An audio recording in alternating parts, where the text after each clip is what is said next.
Hi my lovely viewers, దిబ్బ రొట్టి ready అయిందో లేదో చూద్దామా? జస్ట్ కొంచెం ఎక్కువసేపే కాలాలండి ఇది. ఇప్పుడు తిరిగేస్తాను. చూసారా? అబ్బా, వాట్ టెంప్టింగ్ అండి. ఇది కాసేపు ఇలా ఉంచుదాము. ఇందులో మనం చట్నీ చేసుకున్నాం కదండి. Will serve little chutney.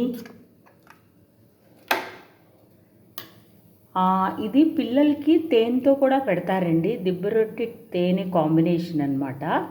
ఇష్టమైన వాళ్ళు తేనెతో కూడా తినొచ్చు. పిల్లలకి ఎక్కువగా పెడుతుంటారు ఇలాగా. నాకు తేనెతో ఇట్స్ ఓకే ఫర్ మీ, బాగుంటుంది టేస్ట్ తేనెతో. కొంచెం చట్నీ కూడా చేశాను కదా, వేసుకున్నాను. సో ఇప్పుడు దిబ్బ రొట్టి అయితే రెడీ అయిపోయింది. మనం ఇంత టోటల్ దిబ్బ రొట్టి తినలేము కదండి. సో దీన్ని హాఫ్ చేద్దాం. ఇది లాంగ్ వీడియో నేను పెట్టానండి, అప్లోడ్ చేస్తాను. ద ప్రాసెస్ ఆఫ్ డూయింగ్ దిబ్బ రొట్టి, ద ట్రెడిషనల్ దిబ్బ రొట్టి అనమాట. డెఫినెట్గా చూసారా ఎంత దాని తాలూకా క్రిస్పీనెస్ ఎంత బాగుంటుందో. చాలా టేస్టీగా ఉంటుందండి. మీరు కూడా ట్రై చేస్తారు కదా మై లవ్లీ వ్యూయర్స్.